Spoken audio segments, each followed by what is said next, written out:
다음에 용접용 보완면입니다. 용접용 보완면에서 용접 작업 시 머리와 앞면을 보호하기 위한 것이죠.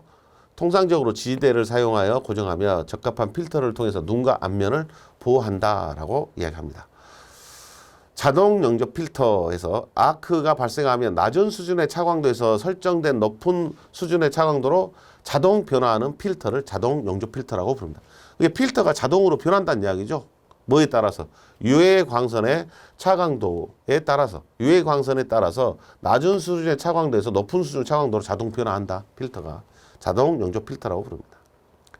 차광 속도, 자동 용접 필터에서 용접 아크 발생 시 낮은 수준의 차광, 높은 수준의 차광도 전환되는 시간을 말합니다. 이걸 차광 속도라고 부릅니다. 이런 용어들을 사용하고 있다. 그 다음에 지지대, 하네스 이렇게 부릅니다. 용접용 보완면을 머리의 제자리에 지지해주는 조립체를 지지대 이렇게 부르고요. 헤드밴드, 지지대 일부로서 머리를 감싸고요. 보완면을 고정하는 부분을 헤드밴드 이렇게 부릅니다. 성능 기준입니다. 절연시험, 보완면도 절연시험, 내식성 시험, 투과율, 내충격성, 내노후성, 낙하시험, 시감 투과율 차이 시험, 표면 검사 이런 것들이 이루어집니다. 이게 보완면에 대한 성능 시험의 종류입니다. 이것도 이제 제가 지난번 아까처럼 말씀드렸지만은 지난 강좌에 말씀드렸습니다만 작업형 시험을 보면 이렇게 보완면의 성능 시험 기준을 쓰셔 하고 출제가 되고 있어요. 그래서 좀 그런 부분들을 대비해서 미리 한번 읽어보는 개념으로 하시고 필기 때 이게 뭐 나온다 안 나온다 이것보다는 작업형 대비로 한번 읽어보고 가자. 이제 보완면의 절연, 보완면은 이제 용접을 할 때 쓰는 것이기 때문에 전기를 쓰잖아요. 절연에 대한 내력이 있고 부식이 되면 안 되고 또 투과율이 높아야 돼요, 낮아야 돼요. 투과율이 낮아야 되죠. 빛이 유해 광선이 많이 들어오면 안 되잖아요. 그다음 충격, 이제 뭐 떨치거나 이랬을 때 견뎌내야 되고 쉽게 노화되면 안 된다. 낙하 시험도 해본다. 이런 것들입니다. 그 뒤에 내발화, 관통성, 그다음에 차광 속도 시험, 각주 굴절열, 구명 굴절열 이런 것들을 합니다. 이런 보완면을 가지고 저런 시험들을 하게 된다. 방음용 기막의 및 기덕기로 가겠습니다. 방음용 기막에 웨이도의 삽입 또는 웨이 내부 웨이도 입구에 반삽입함으로써 차음 효과를 나타내는 일회용 또는 재사용 가능한 방음용 기막에를 말한다라고 이야기합니다. 이어 플러그라고 부릅니다. 이어 플러그. 방음용 기덕기에 양쪽 귀 전체를 덮을 수 있는 컵을 말한다. 이것을 기덕기라고 부르고요. 그 다음에 음압 수준이라는 게 있어요. 음압을 데시벨로 나타낸 것을 말하며, 자, 음압은 뭐로 나타낸다? 데시벨로 나타낸 것을 말하며 적분 평균 소음계 또는 소음계 규정에서 규정하는 소음계의 C 특성을 기준으로 한다. 음압 수준에서는 C 특성을 기준으로 한다. 우리가 이제 소음계에 규정하는 특성이 A, B, C, D가 있어요. A 특성, B 특성, C 특성, D 특성 이렇게 있는데 A 특성은 주로 저음이에요. 저음. 여기는 중음이라고 해요. 중음. C, D가 고음이에요. 고음인데 이 중에서 C 특성을 이제 소음계에서 소음 측정, 음압 수준 측정을 할 때는 C 특성을 사용을 합니다. 그래서 소음계라는 것은 우리가 일반적으로 기마개를 쓴다라는 말은 현장에 소음이 높을 때 쓰잖아요. 그러니까 고음이 발생하는 장소니까 쓰는 겁니다. 그러니까 고음에 해당되는 특성을 사용을 해야 되니까 C나 D를 써야 되는데 이제 음압 수준 기준에서는 C 특성을 쓴다라고 이야기를 했습니다. 그래서 C 특성이라고 이야기를 합니다. 자, C 특성을 소음이니까 그냥 쉽게 생각하시려면 소음이니까 높은 음이구나. 고음이 발생되는 장소구나. 그러니까 C 특성을 써야 되겠다. 이렇게 판단하시면 될 것 같습니다. 자, 최소 가청치 음압 수준을 감지할 수 있는 최저 음압 수준을 말한다. 또 상승법이라는 것도 소개되고 있고요. 백색 소음 20에서 2만 헤르츠 이게 가청 주파수죠. 20에서 2만 헤르츠가 가청 주파수, 사람이 들을 수 있는 주파수 때인데 이 가청 범위 전체에 걸쳐서 연속적으로 균일하게 분포된 주파수를 갖는 소음을 백색 소음이다. 이렇게 이야기를 합니다. 예, 시사적으로 많이 한 번씩 언급된 적도 있죠. 백색 소음이란 말. 20에서 2만 사람이 들을 수 있는 주파수대 영역에서 계속적으로 발생되는 전체 구간에 발생되는 주파수대를 말합니다. 백색 소음이다. 방음용 기막의 기덕기의 종류. 이제 여러분들은 이 표를 기억을 하셔야 됩니다. 방음용 기마개 기덕개 해서 기마개하고 기덕개가 있는데 기마개는 EP-1이고요. EP-2예요. 그다음에 이어 머프 해서 영어로 써서 약자로 쓴 거죠. 기덕개를. 자, EP-1이 기호가 등급이 1종이고요.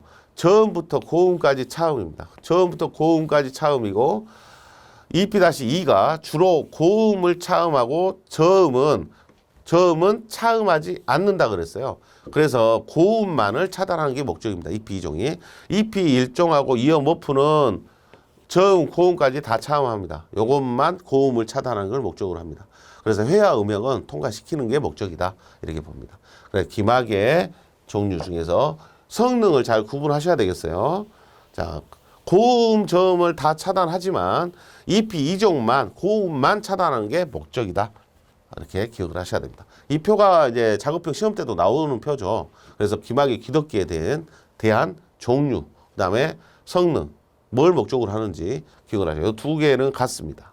가운데 있는 EP-2, 이 종만 기능이 다르죠. 고음 차단이 목적이다. 이런 의미가 됩니다. 자, 기마개 이제 모양이고요. 안전인증 제품 표시사항. 지금까지 이제 보호구 12종을 다 살펴본 건데요. 이 보호구 12종에 대한 기본적인 내용은 기본적으로 종류 정도는 구분하셔야 된다. 그 다음에 성능 시험 중에서도 안전화, 안전모 이 두 가지에 대해서는 성능 시험을 기억을 해 주시고요. 또 나머지에 대해서는 기본적으로 종류 정도하고 역할, 어느 장소에 쓰냐 이 정도는 구분하시면 될 것 같습니다. 안전인증 제품 표시사항입니다. 이 12가지 보호구가 지금까지 봤던 12가지 보호구가 안전인증 대상 보호구잖아요. 이런 안전인증 대상 보호구에다가는 표시를 하게끔 되어 있습니다. 자, 뭐를 표시하게 되냐면 형식 또는 모델명, 규격 또는 등급, 제조자명, 제조번호, 제조널, 안전인증번호 이렇게 해서 이 5가지 항목이 안전인증 제품에 표시해야 할 사항이다라고 이야기합니다. 이제 주관식에서도 자주 나왔던 내용이기 때문에 안전인증하고 자율안전 확인하고 나눠져 있는데 이 안전인증 제품에 표시할 사항, 자율안전 확인번호에 자율안전 확인 대상 보호구에 표시할 사항 내용이 거의 다르지 않아요. 거의 똑같고요. 똑같고 마지막만 다릅니다. 안전인증 번호가 자율안전 확인 번호.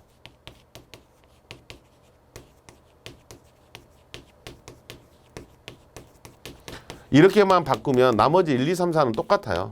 똑같기 때문에 공통으로 기억하시면 좋겠죠. 안전인증 제품 표시사항은 형식 또는 모델명, 규격 또는 등급, 제조자명, 제조번호, 제조연월, 안전인증 번호. 여기가 자율안전에 표시해 자율안전 확인 대상에다 표시할 사항이 뭐냐? 그래 물으면 안전인증 번호가 아니라 자율안전 확인 번호 이렇게만 바꾸면 됩니다. 똑같다고 생각하시면 되겠네요. 1번부터 4번까지 내용이 똑같다. 표시를 하게 되고 안전인증 제품 보호구에서 방금 우리가 봤던 12가지에 대한 명칭입니다. 추락 및 감전 위험 방지용 안전화, 안전장갑, 방진, 방독, 송기, 전동식 호흡보호구, 보호복, 차광 보안경, 그 다음에 안전대, 방음용 기마개 기덕개, 용접용 보안면 이렇게 해서 12가지를 여러분들이 방금 종류, 성능시험, 또 용도 이런 것들을 기억하게 된 겁니다. 자, 전체적으로 이 12가지에 대해서는 꼭 기억을 해 주시고 전체적인 종류 구분 정도는 하실 수 있도록 해 주셔야 됩니다. 그렇게 해야 이제 아마 문제풀이를 들으면 어떤 게 나오는지를 판단하실 수 있을 것 같습니다. 안전인증 제품 보호구. 자, 여기에서 안전인증 제품 보호구라고 나왔는데 여기에 있는 이 4가지는 자율안전입니다. 자, 여기는 안전인증이라고 말하면 안 되고요. 자율안전.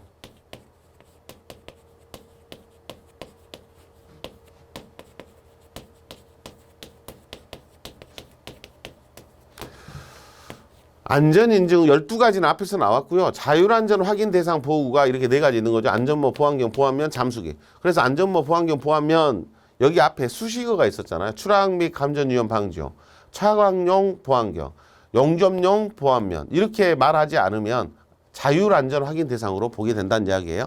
그래서 자율안전 확인 대상 보안경 4가지가 있습니다. 보호구 4가지가 있다. 이 4가지를 안전인증하고 구분을 해 주시기 바랍니다.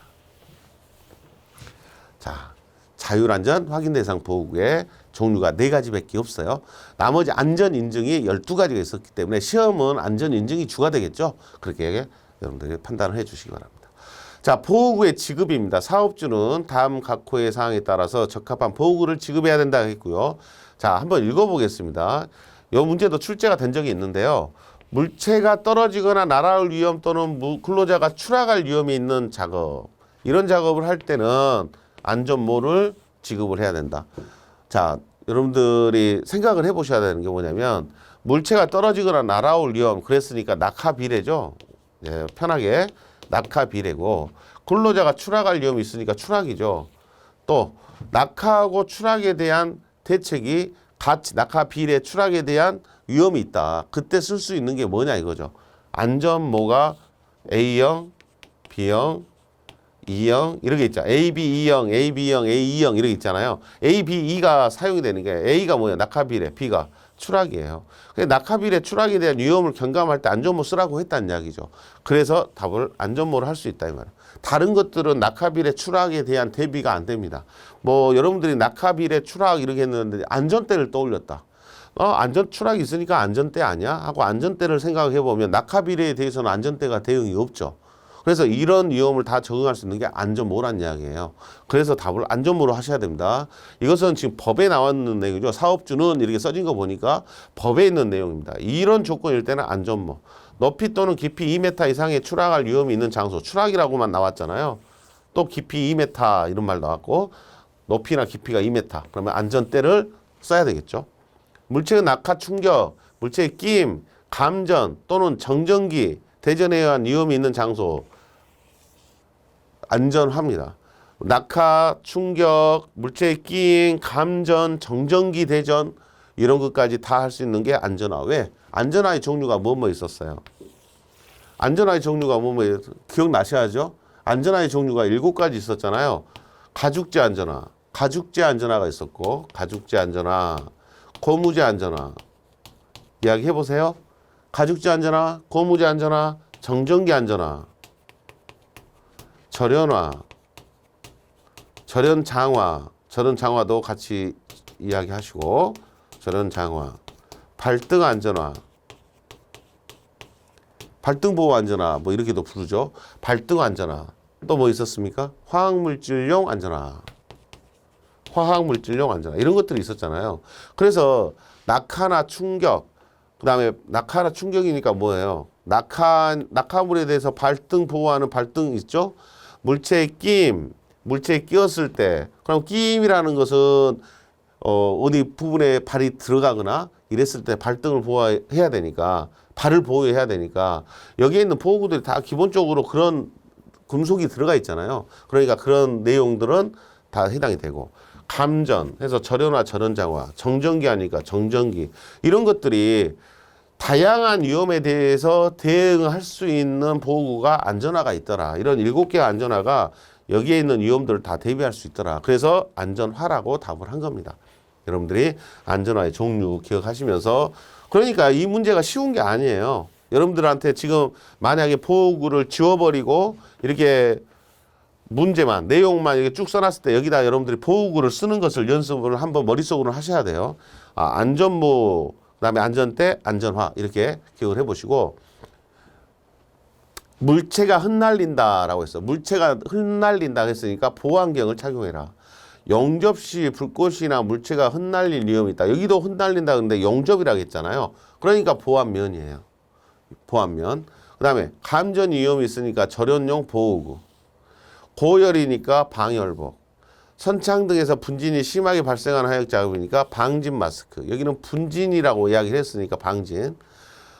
18도 이하인 급냉 창고 이렇게 불렀으니까 방화나 방한모, 방한복, 방한장갑. 물건을 운반하거나 수거 배달하기 위하여 이륜 자동차를 운행하는 작업일 때는 승차용 안전모 이렇게 있습니다. 그래서 이제 법이 이제 추가가 된 거죠. 이런 것들이 추가가 돼서 들어온 겁니다. 그래서 여러분들도 한번 방한모, 방한복, 방화나 방한장갑 이런 거나 승차용 안전모 이런 것들이 추가가 된 내용들은 한번 보세요. 예, 문제가 또 언급될 수 있겠습니다. 과거에 이런 문제들이 앞에 있던 이런 부분들에 대해서 1번부터 6번, 7번까지 문제가 나온 적도 있습니다. 근데 요 밑에 새로 들어온 거 이런 것들이 법이 개정되면서 들어온 것이기 때문에 다시 물어볼 수 있다. 이렇게 생각하시면 좋겠습니다.